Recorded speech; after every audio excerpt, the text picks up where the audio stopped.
अस्सलामु अलैकुम रहमतुल्लाहि वबरकातुहू। आप सबका बहुत बहुत स्वागत है इस पॉडकास्ट में। मैं हूं आपका होस्ट और आज का एपिसोड थोड़ा सा खास है क्योंकि आज हम एक ऐसे शख्सियत से बात करने वाले हैं जो बहुत दूर से all the way from Jeddah Saudi Arabia से हमारे साथ ऑनलाइन ज्वाइन कर रहे हैं। जो पेशे से हम आगे जानेंगे उस चीज़ के बारे में, और आप कई ऑर्गेनाइजेशन के मेंबर भी है जैसे, वो भी हम आगे जानेंगे। टेक्नोलॉजी ने ये मुमकिन कर दिया है कि दुनिया की ऐसे भी कोने से हम एक दूसरे से जुड़ सकते हैं, और यही है इस पॉडकास्ट की खूबसूरती, जो सऊदी अरेबिया से हिंदुस्तान तक का एक वर्चुअल कनेक्शन के जरिए। चलिए शुरू करते हैं आज का एपिसोड। पहले मैं आपका तहे दिल से शुक्रिया अदा करना चाहता हूं कि आपने इतनी दूर से अपना वक्त निकाला और हमारे साथ इस कन्वर्जेशन में साथ दिया। अस्सलाम वालेकुम रहमतुल्लाहि वबरकातुहू। वालेकुम अस्सलाम वरहमतुल्लाहि वबरकातुहू। साथ मेरी जानिब से आपके नाजरीन को सलाम, आदाब और गुड आफ्टरनून। मैं अपना तारुफ देने से पहले आपके नाजरीन को एक बात कहना चाहता हूँ जी। कि मैं एक साफ गो इंसान हूँ और अपनी बरादरी, अपनी कम्युनिटी और माशरे के मसाइल पर खुलकर बात करने पर यकीन रखता हूँ। बेशक। लिहाजा मैं आज आपके इस पॉडकास्ट के दौरान ये कोशिश करूंगा कि मैं अपने ख्यालात, अपनी राय आपके नाजरीन के सामने ईमानदारी, वजाहत और खुलूस के साथ पेश करूं। जी। If any one of my opinion or views are not meeting the expectations of your viewers, I sincerely apologize in advance. जी। मैं अपना तारुफ हो सकता है थोड़ा बहुत लंबा दूं, क्योंकि मैं अपने तारुफ में कुछ मैसेज अपने लोगों को देना चाहता हूं। जी। मेरा नाम मोहम्मद सलीम खलीफा है। I was born and brought up in Alan Taluka in a businessman family. माशाल्लाह। I completed my schooling at a government Urdu medium school, and I secured the top position in my Urdu medium section in my 10th standard examination. I had done my master in political science with the following subjects like international law, public administration, diplomacy, and Constitution of India. I completed my post-graduation from the Karnataka University, Dharwad in the year 1981. And in the year 1980, I passed the written examination of Karnataka Administrative Services, but I could not crack the interview. I have been living and working in Saudi Arabia for more than 30 years, and I have associated with one of the kingdom's well-known business group. Currently, I have been working as an office manager at the office of the CEO.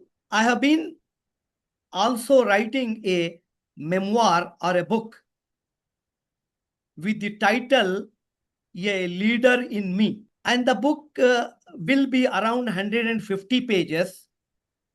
And I have been sharing in this book my thoughts on various subjects, like, my childhood and my family background, the importance of quality education in transforming the individuals and the communities, the importance of political wisdom, the vital roles of libraries in the town and cities, and the necessity of upgrading the standard of our educational institutions, and how we can protect and generate the income from the Waqf properties. And also, I am writing how the Muslims supported the Janata Party in the year 1977 and what are the consequences we are facing today. किसी ने सच कहा है, लम्हों ने खता की थी, सदियों ने सजा पाई. And also I am writing to create the excellent civic sense among the people of Gulbarga. कि civic sense is extremely important. आपके नाजरीन को ये कहना चाहता हूं कि बराए करम आप गुलबर्गा के महलों को कूड़ादान ना बनाएं। पाकीज़गी मुसलमानों के लिए नुस्फ ईमान है। अगर हम लोग अपने महलों को, अपने घरों के सामने इलाकों को कूड़ादान बनाएंगे, तो फिर समझिए कि हमारा ईमान ये कहता है कि पाकीज़गी नुस्फ ईमान है। अगर हमने सफाई का ख्याल ना रखा तो हमारे नुस्फ ईमान का क्या होगा? तो लिहाजा हमें पाकीज़गी का ख्याल अपने इलाकों में रखना होगा। And I'm expecting my book will be completed, published, and will be available for reading before the end of 2027. And I pray to Allah subhanahu wa ta'ala, my book should inspire the young minds बेशक।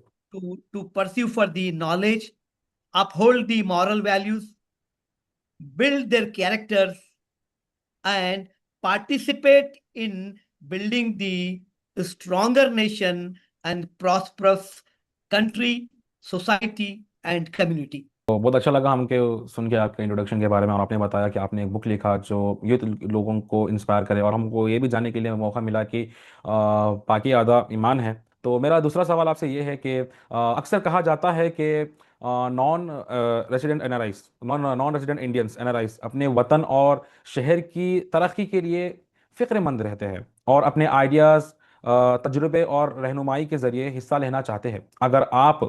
अगर ये बात सही है तो आपके नज़दीक NRI शहर की तरक्की, आवाम की भलाई में किस तरह में खैज़ किरदार अदा कर सकते हैं? हाँ सादी, आपका बड़ा अच्छा सवाल है।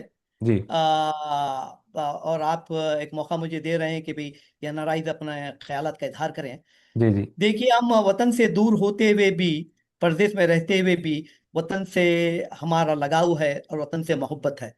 जी। और खास तौर पर हम गुलबर्गा की फिक्र करते हैं और गुलबर्गा के आने वाली जनरेशन के लिए कुछ बेहतर से बेहतर करना चाहते हैं। We wanted Gulbarga should become a hub और सेंटर ऑफ क्वालिटी एजुकेशन। बेशक।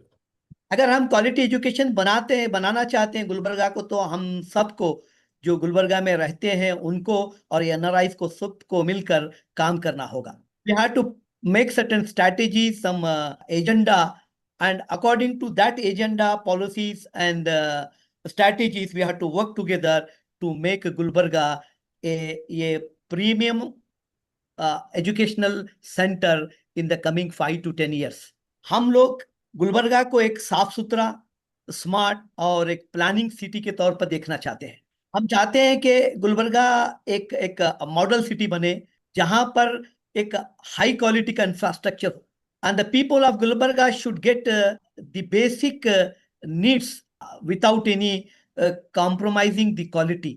जैसा कि हम चाहते हैं कि the hygiene and the clean drinking water should be available. Available. The scientific waste management and good drainage system, clean roads, and effective traffic management. And the city should be free from all kinds of crimes and social disturbances. And we have a dream that Gulbarga should become a place for the peaceful place where the every single resident of Gulbarga should a happy, comfortable, and safe life. So we wanted the people of Gulbarga, like the local administrations, elected members, educational society, should contact us so that we can provide them our ideas, experiences, so that we all together can do a remarkable job for the betterment of the city and the welfare of its people. Thank you. तो मैं ये भी सुना हूँ कि गुलबर्गा में जो कुछ भी होता है वो गुलबर्गा के आवाम से पहले गुलबर्गा के एनआरआईज को पहले पहुंचती है। क्योंकि गुलबर्गे की पब्लिक जो है वो न्यूज़ को उतना ज़्यादा मैटर नहीं करता उनके लिए। एनआरआईज के लोग इतना ज़्यादा उन लोगों के लिए मैटर करता है, अपने शहर के लिए उन उतना मतलब फोकस्ड रहता है कि कुछ भी न्यूज़ आता है तो सबसे पहले एनआरआईज अपने जो जहाँ भी उनके फैमिली बेस्ड है उनको पहले इत्तला करते हैं कि देखो यहाँ गुलबर्गा में या ये शहर में या उनके जो भी बेस्ड सिटीज़ है वहाँ पे उन्हें इत्तला करते हैं कि देखो यहाँ पे ये चीज़ होने वाली है, ये चीज़ फैसिलिटीज़ है, ये चीज़ है। तो बहुत अच्छी चीज़ है, मैं ये देखा हूँ और मैं अपने सेल्फ एक्सपीरियंस के हिसाब से आपको बता रहा हूँ। खैर, हम जी तीसरे सवाल पे आते हैं आपके साथ। रिसेंटली मेरा पॉडकास्ट हुआ मिस्टर नासिर खुर्शीद साहब से। तो मिस्टर सैयद नासिर खुर्शीद साहब ने बताया आप हिंदुस्तान के सियासत में गहरी दिलचस्पी रखते हैं और आपको पॉलिटिकल एनालिस्ट मानते हैं और आपके नज़दीक मुस्लिम कम्युनिटी को की सियासी शरूर क्या सूरत हाल है और हम अपनी सियासी समझ और अवेयरनेस को किस तरह बेहतर बना सकते हैं। ये आपका सवाल बहुत अच्छा है, और मैं नासिर साहब का शुक्रगुजार हूँ कि वो मुझे मतलब सियासत में कुछ मालूमात रखते हैं। उनका एक अंदाजा है, वो भी सियासत में अच्छी महारत रखते हैं, उनका भी एनालिसिस बड़ा अच्छा है। देखिए साथ, ये एक बहुत इम्पोर्टेंट और वेरी सेंसिटिव सब्जेक्ट है, और हिंदुस्तान की सियासत को बयान करने के लिए आपके पॉडकास्ट में जो मुझे 5 मिनट या 6 मिनट दिया जाएगा, उसमें मैं इतने बड़े सब्जेक्ट को कवर करना या कुछ कहना मेरे लिए बड़ा मुश्किल है। तो मैं आपसे रिक्वेस्ट करता हूं कि मुझे इस सब्जेक्ट पे बोलने के लिए मुझे कम से कम 1 घंटा चाहिए। जी अगर मैं जब हिंदुस्तान आऊं तो आप जी, मुझे बराए करम मुझे एक मौका दें कि इंशाल्लाह 1 घंटे का मुझे पॉडकास्ट का जो चांस दें, एंड जरूर आई विल जरूर। Get this opportunity to express my political views in detail, so that the people of India in general and people of Gulbarga should understand the importance of political awareness. देखिए सियासत आज के दौर में हिंदुस्तान में has become very complicated, और हिंदुस्तान में क्या है कि डेमोक्रेसी का एक उसूल है कि डेमोक्रेसी उन मुल्कों में सक्सेसफुल होती है जहां पर लोगों के पास excellent kind of political awareness है। किसी ने बहुत सच कहा है कि the quality of democracy is depend upon the quality of people. If the quality of people is good, democracy is good. तो हमारे पास लोगों में वो अवेयरनेस नहीं है। आजकल लोग जो है मेरिट बेसिस पे लोगों को इलेक्ट नहीं करते हैं। इसी वजह से हिंदुस्तान की सियासत, हिंदुस्तान की अ, मतलब पॉलिटिक्स और हिंदुस्तान की इकोनॉमी जो है is going down down. Year after year. तो हमें जो है एक एक बेहतर किस्म का पॉलिटिकल अवेयरनेस लाना चाहिए। बेशक। मैं जहां तक मुसलमानों की बात करता हूं तो मुसलमानों में पॉलिटिकल अवेयरनेस बहुत कम है। मैं अगर मुसलमानों के पॉलिटिकल अवेयरनेस को अगर ग्रेडिंग करूं, यानी पॉइंट के हिसाब से 1 2 और 5 के बीच में, तो मैं मुसलमानों के जो है पॉलिटिकल अवेयरनेस को 2 से लेकर 3 ग्रेड के दरमियान दूंगा। क्योंकि हम लोगों में पॉलिटिकल अवेयरनेस नहीं है। हमारे पास आजकल जो हालात चल रहे हैं कि भाई कहा जाता है कि हर आदमी एक अपनी पॉलिटिकल पार्टी बनाकर इलेक्शन लड़ना चाहता है। 100%। कहा जाता है कि वो कौमें जो अपने कारवां से हटकर इलेक्शन में पार्टिसिपेट होते हैं, तो वो कांच के टुकड़ों की तरह बिखर जाते हैं। हमें ये नहीं करना चाहिए। हर आदमी अपनी अपनी सियासत की बांसुरी बजाता है, जिसकी वजह से सारी कौम को मुसीबत और नुकसान होता है। तो कौम को ऐसे लोगों से होशियार रहना चाहिए, बेशक। और अगर ऐसे लोगों से होशियार नहीं रहे तो हिंदुस्तान की सियासत में मुसलमानों का मुस्तकबिल मुझे तारीक नजर आता है। और इमोशंस को, अपने जज्बात को इस्तेमाल नहीं करना है, अपने दिमाग को और जमीनी हकायक को जानने के बाद आपको वोट देना है। बेशक। तो बहुत अच्छा लगा हमें सुन के ये सवाल आपने जो बताया आपने। इंशाल्लाह ताला हम ज़रूर आप जब कभी भी आप गुलबर्गा आएंगे हम ज़रूर इस एक ये मेन टॉपिक पे हम इस पे बहुत लंबा चर्चा करेंगे इंशाल्लाह ताला। जज़ाकल्लाह, थैंक यू वेरी मच। इंशाल्लाह थैंक यू। ताला हमें अल्लाह ताला ये भी मौका दे कि हमें आपसे बहुत ज़्यादा नॉलेज लेने की सादत हासिल करें। मेरा ठीक है। फोर्थ क्वेश्चन ये है आपसे कि मुझे ये भी मालूम हुआ कि आप क्वालिटी एजुकेशन के मजबूत हिमायती है। आपके नज़दीक क्वालिटी एजुकेशन का असल मतलब क्या है? आज के नौजवान इसे कैसे हासिल कर सकते हैं और आपने 30 से ज़्यादा सालों के तजुर्बे के से सबसे अहम सबक क्या सीखे जो स्टूडेंट्स और यंग प्रोफेशनल्स के लिए फ़ायदेमंद हो? बहुत अच्छा सवाल है आपका। मैं इस पे थोड़ी अपनी रोशनी डालना चाहूंगा जी। कि देखिए कि आज का जो दौर है बड़ा कॉम्पिटिटिव दौर है। आज जब तक हमारे स्टूडेंट्स में वो काबिलियत ना पैदा हो जो वर्ल्ड मार्केट का डिमांड है, तो हमारे लिए जॉब हासिल करना या किसी दूसरे फील्ड में भी जो है कुछ अच्छी कारदगी करना मुश्किल दिखाई देता है। हम तो ये चाहते हैं कि भी हमारे इंस्टीट्यूशंस बहुत अच्छे ग्रेजुएट्स जो है पैदा करें, because we have noticed most of the graduates produced by our colleges in Gulbarga are not meeting the expectations of the today's job market.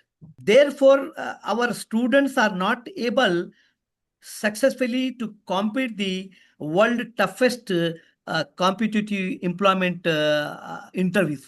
तो लिहाजा हम सबसे पहले चाहते हैं कि हमारे इंस्टीट्यूशंस में एक क्वालिटी एजुकेशन आए।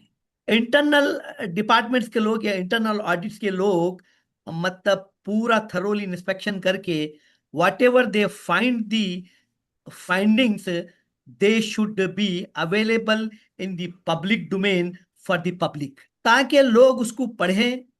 अगर कुछ उसके अंदर जो शॉर्टकमिंग्स हैं तो उसको किस तरह से जो इम्प्रूव किया जाए, the NRIs and the local people in Gulbarga, they can suggest to the education societies. दूसरी है कि हम कॉलेज में टीचर्स को, लेक्चरर्स को ट्रेनिंग के बारे में बहुत कुछ करना चाहते हैं, क्योंकि आज के दौर में टीचर्स को और लेक्चरर्स को माइक्रो और मैक्रो ट्रेनिंग की जरूरत है। यहाँ पर हम कुछ लोगों से जब मुलाकात करते हैं, उनसे डिस्कस करते हैं, जो यूरोप, अमेरिका, कनाडा वगैरह से लोग आते हैं, तो we are discussing with them about the standard of their institutions. तो हमको पता चलता है कि वहाँ के जो लोग हैं वो टीचर्स ट्रेनिंग को माइक्रो ट्रेनिंग में ये बताते हैं how to write on the blackboards, how much time they should give for interaction with the students in each and every class. Even they are trained how to give the homework to the students and also how to check the homework. तो अगर वहाँ के लोग हम लोगों से बात करें, क्योंकि हमारे पास बहुत बेहतरीन माइंड्स हैं, जो जो एजुकेशन फील्ड में एक्सपर्ट हैं, जो पॉलिटिक्स में एक्सपर्ट हैं, जो सोशियोलॉजी में एक्सपर्ट हैं, सारी चीज़ों में अगर लोकल एडमिनिस्ट्रेशन हमसे कांटेक्ट करता है तो हम उनको अपने आइडियाज देते हैं and we can improve the quality education in Gulbarga. और हम अपने बच्चों को ये बता सकते हैं कि our Gulbarga people should become the role models for the other cities in Karnataka. Thank you. अच्छा, बहुत अच्छा लगा हमें ये सुन के कि आपने बताया कि गुलबर्गा को एक रोल मॉडल बनना चाहिए। और मैं ये भी कहूँगा ये पॉडकास्ट के जरिए जो भी लोग सुन रहे हैं, मेरा फिफ्थ सवाल आपसे ये है कि नौजवान हर मुल्क के ताकत होती है। आप गुलबर्गा के नौजवानों को क्या नसीहत देना चाहेंगे ताकि वो मुल्क, माशवरे और कम्युनिटी के लिए कीमती एसेट बन सके? आपका बुनियादी पैगाम क्या होगा? ये साथ दिया आपका जो क्वेश्चन है ये मेरे दिल के बहुत करीब है, जी। और मैं हमेशा से चाहता हूं कि मैं एक अपना अच्छा सा message I wanted to convey to the people of Gulbarga, specially to the youth. As you said correctly, the youths are the backbone of every country and community, and I am little bit disappointed, or you can say, with the attitudes of our youngster in Gulbarga, including the students. I came to know that most of the youngsters, the youths, and the students are wasting their time here and there, especially at the dhabas and restaurants in the night time. So, wasting time is a sin in my eyes, in my views. तो मैं youngster को ये बताना चाहता हूँ कि आप अपना वक्त जो है, क्वालिटी वक्त जो है, किस तरह से इस्तेमाल कर सकते हैं, उस पर ध्यान दें। बेश। और दूसरी बात यह है कि जो वहाँ के गुलबर्गा के जो वेल टू डू लोग हैं या सिविल सोसाइटी है, जिनको अल्लाह ताला ने बहुत सारे सलाहियतों से नवाजा है, उनकी ये जिम्मेदारी है कि अगर उन्हें मालूम है कि हमारे गुलबर्गा के यूथ जो है अपने टाइम को प्रॉपरली मैनेज नहीं कर रहे हैं, तो it is our responsibility not to overlook their attitude, we should come forward and guide them. क्योंकि कहा जाता है कि वो कौमें जिन्होंने तरक्की की है, वो कौमें की हर एक नस्ल आने वाली नस्ल को मजबूत करती है। बदकिस्मती की बात है कि पिछले 40-50 सालों से हमने माशरे पर काम करना छोड़ दिया। आजकल हम लोग पैसा कमाना, पैसा बचाना, यह हमारा मकसद बन गया है। जायदादों के ऊपर जायदादें बनाना, खरीदना, एक फैशन बन गया है या एक मशगला बन गया है जो हमारे माशरे के लिए मुज़िर साबित होगा। अल्लाह सुब्हाना ताला कुरान में फरमाते हैं कि हमने जिन लोगों को जो सलाहियतें दी हैं उन सलाहियतों के बारे में पूछा जाएगा। अल्लाह ताला फिर कहते हैं कि एक दिन आपके सामने आपके सारे अमाल पेश किए जाएंगे, बस तुम हैरान ना होना। तो हमारे लिए ये जरूरी है कि हम अपनी आमदनी का कुछ हिस्सा अपनी कौम की भलाई के लिए खर्च करें। किसी ने सच कहा है कि एक नस्ल की जहालत दूसरे नस्ल की रिवायत और तीसरे नस्ल का अकीदा बन जाती है। तो बहुत लिहाजा प्यारी बात है। हम सबको मिलकर समाज की बुराई को रोकने में आगे आना चाहिए। तो मैं गुलबर्गा के लोगों को भी ये रिक्वेस्ट करता हूं कि अल्लाह सुब्हान ताला ने जिन जिन लोगों को जो जो सलाहियत दी है, जिन्हें पैसा दिया है, जिन्हें पावर दिया है, जिन्हें अकल दिया है, जिसमें शऊर है, वो सारे के सारे लोग आकर हमारे मुसलमान यूथ की जो है मतलब भलाई के लिए उनको रीशेप करने के लिए काम करें। मैं आपके पॉडकास्ट के जरिए यूथ को एक एक कोर मैसेज देना चाहता हूं कि time has only two languages. Time has only two पूरा है। languages. One, if you follow me today, I will build your tomorrow. वाह। If you follow me today, I will build your tomorrow. If you waste me today, I will destroy your tomorrow. So I request the youths of Gulbarga students kindly follow the time today and become the discipliner so that you can acquire the knowledge and you can prepare yourself to become the competent to crack the competitive examinations and competitive interviews. बेशक, इंशाल्लाह जरूर। तो मेरी एक गुजारिश है कि हम सब लोग मिलकर आकर माशरे की भलाई के लिए काम करें। एक मैं अपनी बात खत्म करने से पहले एक शेर कहना जी चाहता जी। हूं कि मुझको चाहत है जन्नत की मगर शर्त यह है, मुझको चाहत है जन्नत की मगर शर्त यह है, मेरे हमरा मेरे साथी भी सारे जाएं, जरूर। मेरे हमरा मेरे साथी भी सारे जाएं। And I wanted to request all my Gulbargavis to please come forward and work for the betterment of the city and its people. Thank you.